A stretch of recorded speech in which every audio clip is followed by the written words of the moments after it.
बुझार के मुन्ना ठाकुर ले बना, राजपूत के सुधीर ले बरन। मुन्ना ठाकुर होकर चाहे कोनो ठाकुर होकर चाहे सुधीर होकर चाहे कोनो सीन होकर, उससे कोनो मतलब नहीं। सब लोग हम कहते हैं कि अपना छपरा जिला बिहार हिंदुस्तान की जातीय उन्माद के मत फैलाओ लोग। ये रहन से सुधीर अपन बाज आवस। हमारा से बेसी परमार सिंह के विरोध करेला ये धरती पर कोई पैदा न ली। तो वो भुंझारा राजपूत कैला से वो लोग के तो घाटा बढ़ले बा, लेकिन पूरा समाज का घाटा बा। द्वेष लोग फैलावता। इसे हम खेसारी के बात से बात भइलन।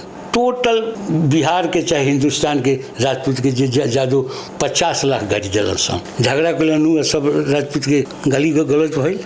कुशवाहा एगो विधायक बा, ओकरा के कुछ कहलन तो वो राजपूत के गाड़ी दिलक। सत्येंद्र यादव के भी चैनल का माध्यम से कहे कि वो अपन बोली पर लगाम रखस।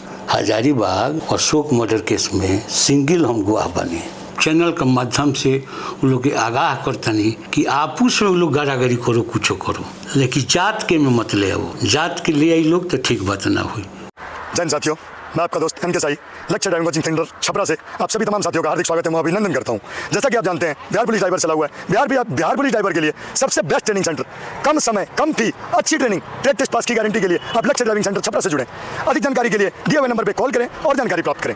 पिछले कुछ सालों का जब आप सारण का इतिहास देखेंगे तो आप उसमें पाएंगे कि हमेशा यहाँ पे जातिवाद हावी रहा है। जातिगत सद्भावना जो है उसको खराब करने का प्रयास किया गया है।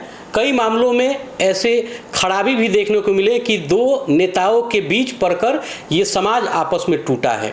कभी राजपूत यादव, कभी राजपूत भूमिहार, तो कभी राजपूत और दलित, और ऐसे न जाने कई ऐसी घटनाएं पिछले सालों में घटी जिसको लेकर यहाँ के जो बुद्धिजीवी वर्ग हैं वो चिंतित रहते हैं।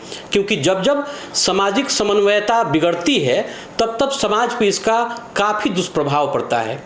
इस मुद्दे पर हमारे साथ बात करने के लिए कामेश्वर सिंह जी हैं। क्षत्रिय महासभा सारण इकाई के अध्यक्ष हैं, क्षत्रिय छात्रावास के अध्यक्ष हैं, और इन्हें लोग सारण में राजनीतिक गार्जियन भी मानते हैं। चाचा जी, एक चीज़ बताई, जौन अभी प्रकरण हमनी के जिला में चलत आवे राजपूत भूमिहार, एकरा पहलहू देखे के मिलल रहे कुछ महीना पहले कि भगवानपुर में भी यही भइल रहे। ओकरा पहले राजपूत यादव भइल रहे, कुछ दिन पहले राजपूत दलित हो गई रहे। तो ई जौन चलत आवे सारण में, इसे का प्रभाव पड़े वाला बा? का ई सही बा? बहुत गलत बा। प्रभाव इससे बहुत गलत बा। दोनों पार्टी का, राजपूत के वो ठिका लेल बना, भुंझार के ई ठिका लेल बना। भुंझार के मुन्ना ठाकुर ले बना, राजपूत के सुधीर ले बरन। ये लोग गलती बा। ये लोग का आपस में अगर गारागारी को करे के बा तो आपस में लोग गारागारी कर। जातीय उन्मादी लोग मत फैलाओ, जात के में मत घसटो। मुन्ना ठाकुर से हमारे कोनो दुश्मनी नहीं कर, मुन्ना ठाकुर भी हमारे हित हवन। लेकिन जौन भाषा के इस्तेमाल कैलन जोधा अकबर, कितना गंदा भाषा बा। ये तो पूरा क्षत्रिय समाज के में लपेट दे दिलन। उनका ये नहीं के बुझात कि अगर उनका टिकट मिल जाए बनियापुर से तो जौन वो परिवार से, धन से, जान से प्रभावित जे बा, वो वोट अगर इनका टिकट मिली तो इनके क्षत्रिय समाज के वोट मिलित।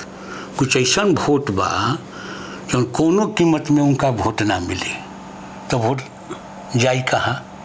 आई रोहन जौन इनकर बा, ई जौन मुन्ना ठाकुर बोलन क्षत्रिय समाज के को वोट में मिले इनका, आ उनकर जौन बा जद उसे टिकट जाए को जैसे टिकट मिले तो कोनो टोटल भुंझार उनका के वोट ना दे।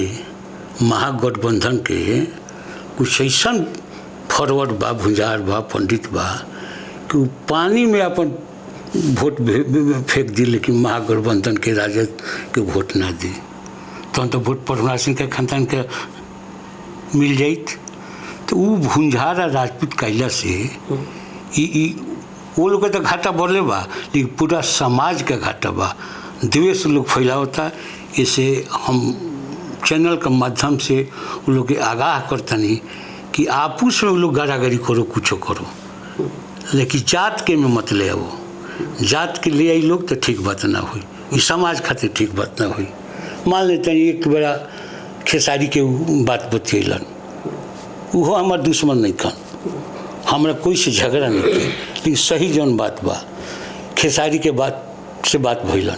टोटल बिहार के चाहे हिंदुस्तान के राजपूत के जादू 50 लाख गाड़ी दिलन सन, झगड़ा कलन सब राजपूत के गाली गलौज भइल। कुशवाहा एगो विधायक बा, ओकरा के कुछ कहलन तो वो राजपूत के गाड़ी दिलक। सत्येंद्र यादव के भी चैनल का माध्यम से कहे कि वो अपन बोली पर लगाम रखस। एक दिन कहले जूता से नटी दाब पे कुछ कहलन तो वो उनका शोभा नहीं कहते। अपन वोट मांगो, वोट जीतो, लेकिन जातीय उन्माद जातीय बात मत बतियाओ। मुन्ना ठाकुर एगो और बात कहलन कि हम गवाही दिए हजारीबाग ले गए रही, तो हम ही गवाह रही। हम अकेले 2 बेरा भी भागलपुर उनका खिलाफ गवाही देवे गई बनी अकेला। ये तो उनका साथे हम गई नहीं।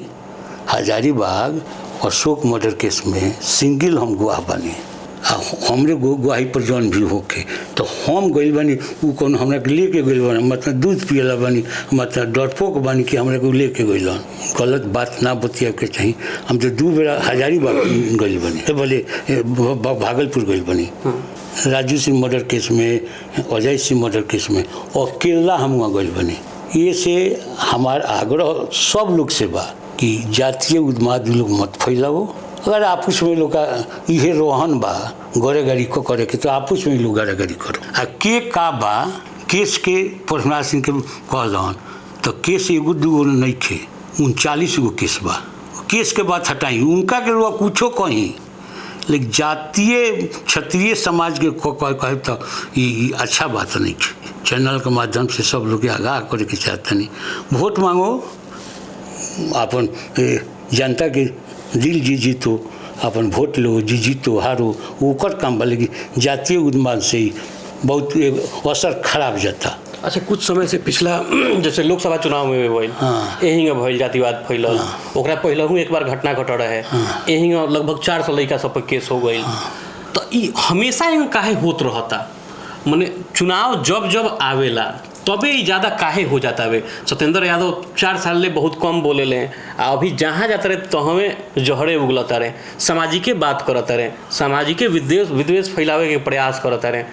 तो रुआ गार्जियन बानी एगो मान लीजिए जिला के, काहे नहीं खे लोग मान जात? काहे नहीं खे चाहत कि शांति बनल रहो? काहे नहीं खे चाहत कि कोनो, अब मान ली कि लड़का सब उग्र हो जाता रहे सन। अब युवराज सुधीर सिंह के मुन्ना ठाकुर बोल देले, बहुत सारा लड़का सब उग्र हो गए सन, लगल सन बोले कि हेंग हो गई चाहिए। ओहू समाज के लड़का भूमिहार समाज के लगल सन बोले, केस तो ओकनी पर हो जाई नू। तो बड़ लोग के रुआ तो समझावे के चाहिए अब लड़कों सबके। सत्येंद्र जी के भी हम चैनल के माध्यम से कहे के चाहता नहीं, इससे घाटा होता। ये जौन भाषा के इस्तेमाल सत्येंद्र यादव करता रहन, इससे उनके घाटा होता। ये बात कोई खातिर मान लेते कि मलमलिए के कांड भइल तो कोनो जातीय उन्माद रहे, वो जौन भइल तो गलत भइल, जौन मर्डर भइल तो तरीका गलत भइल। लेकिन उनमें कोनो जात के कोनो बात ना रहे कि राजपूत भुंजार के राइट होता, ये गलत बात बा। एकर जो रंग दिलक से गलत दिलक। मर्डर भइल तो वैसा मर्डर ना होके के चाहिए, वैसा मर्डर में तो काउंटर हो जाए के चाहिए, जिन पकड़े उनके काउंटर कर दे के चाहिए। लेकिन जातीय उन्मादों में नहीं थे, लेकिन नेता लोग जाके भाषण देता है जात पात के, तो वही लोग का घाटा होता। ऐसा नहीं थे कि सब भुंजार कोई के राजपूत के वोट ना दी, सब राजपूत कोई भुंजार के वोट ना दी, लेकिन ये भाषा के लोग इस्तेमाल करी तो वही लोग का घाटा हुई। इसे लोकसभा महाराजगंज लोकसभा चुनाव में अखिलेश सिंह के बेटे आकाश सिंह आए हुए थे, भूमिहार थे उस समय, खूब राजपूत भूमिहार भइल। रणधीर सिंह बैठ गए चुनाव में, सिकरवाल जी अकेले लड़े, और वो घड़ी खूब नारा चल रहा है कि भाई जात पकी भात प समाज केकरा के वोट दी, माने खूब सामाजिक एकजुटता भइल। लेकिन जब रिजल्ट आइल तभी बहुत बुद्धिजीवी लोग कहलस कि भूमिहार लोग भी बड़ा संख्या में सिकरवाल जी के वोट दिले बा। 60% बड़ा संख्या में ना, 60%, 1-2% ना। एगो जात से कोई जीते वाला बा? आज तक ले इतिहास बा कि एगो जात से कोई नहीं के जीतल, बिना समाज के ले, बिना समूह के ले कोई जीत सकता? ये लोग के गलत फहमी बा। कोई को हम नाम ना धरब, गलत फहमी बा कि एगो जात के नेता बन जाए हम जीत जाए। अरे तोरा टिकट मिली, सब जात के अपन जाके वोट मांगो, दिल जीत जीत, लेकिन जातीय उन्माद एगो आदत बा फेसबुक पर कुछ बोल दे के, ये आदत बा। ये से संयम लोग ये पर बरतो आ ये आदत से लोग बाज जाओ। सुधीर सिंह आज कहे भी हैं कि जौन यूट्यूबर लोग माने हमनी खानी लोग जो इंटरव्यू लेता केहू के जाके ओकरा के सड़क पे चलत ध के मारे के चाहिए कि हमनी की वजह से जातीय उन्माद फैलता। ये गलत बात बा, माने यूट्यूबर लोग गलत बा। वही पर तो दिन रात में बारे में यूट्यूबर पर तो फेसबुक पर दिन रात मोबाइल खोली तो उनके फेसबुक पर होता। हमरा झगड़ा कोई के नहीं के, झगड़ा आज के डेट में हमरा कोई से नहीं के, लेकिन सही बात कहे में कोई के दुख लगो सुख लगो से कोनो अंतर नहीं के। ये रहन से सुधीर अपन बाज आवस फेसबुकिया से आए बाएँ बोलत अपन वोट मांगत तो जीतत तर बढ़िया 14-15 16 वोट मिलल, अच्छा वोट मिलल तो टिकट तू अच्छा वोट रही, लेकिन आए बाएँ बोलल छोड़ दो, संयम बरत। हाँ, ये हम चैनल के माध्यम से उनका के संदेश दे। मुन्ना ठाकुर वाला बतवा बहुत लोग खटखता कर रहे कि हम गल रही हजारीबाग रो कहनी है कि हम दूध पियत बच्चा थोड़े रहनी, हमरा के अंगुरी धो के थोड़े ले गल रहे हैं। इमें का वो घड़ी के सिनेरियो रहे, का वो घड़ी के सब घटनाक्रम रहे, रउआ के लेके गल रहे कि रउआ लेके गल रहनी? हम उनका के लेके गए रही, दोनों आदमी साथे गए रहे। हम उनका के ले गए, वो हमरा के ले गए।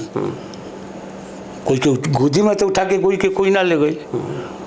तारकेश्वर का गाड़ी से हम वो वकील से 3 आदमी गए रहे। तो हम ना चाहे तो हमरा के कोई लेके चल जाएगी, वो तो वहाँ के हम लेके चल गलन। भागलपुर 2 केस में के लेके गई, अकेला कोर्ट में गए रही। छोटे लाल विधायक हो गए, विधायक रहत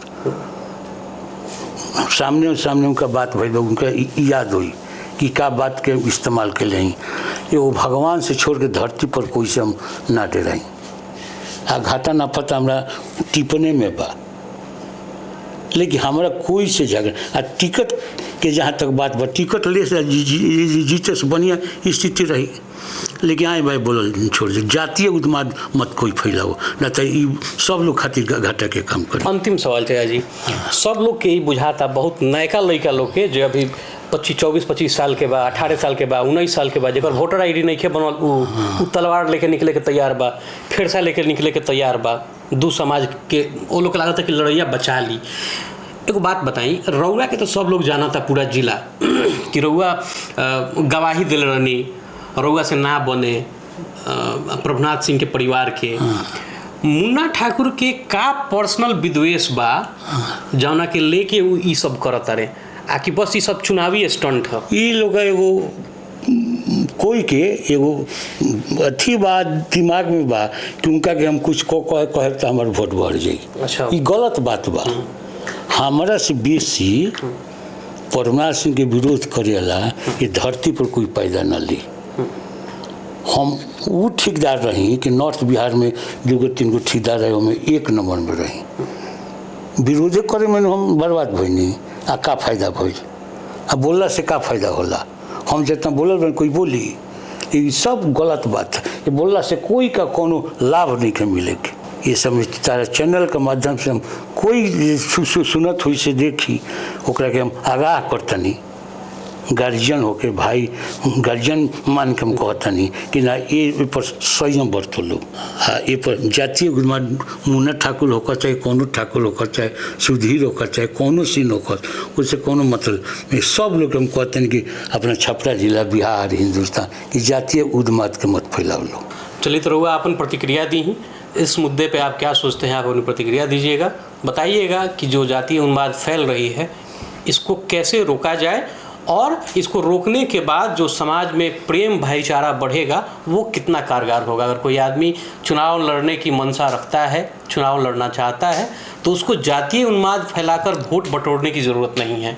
चाहे जी गार्जियन समान है, क्षत्रिय छात्रावास के अध्यक्ष हैं, क्षत्रिय महासभा सारण इकाई के भी अध्यक्ष हैं और समाज में बहुत लंबे समय से हैं, तो ज़रूर इनके पद का गरिमा रखते हुए इनकी बातों को आपको भी अमल करनी चाहिए। धन्यवाद।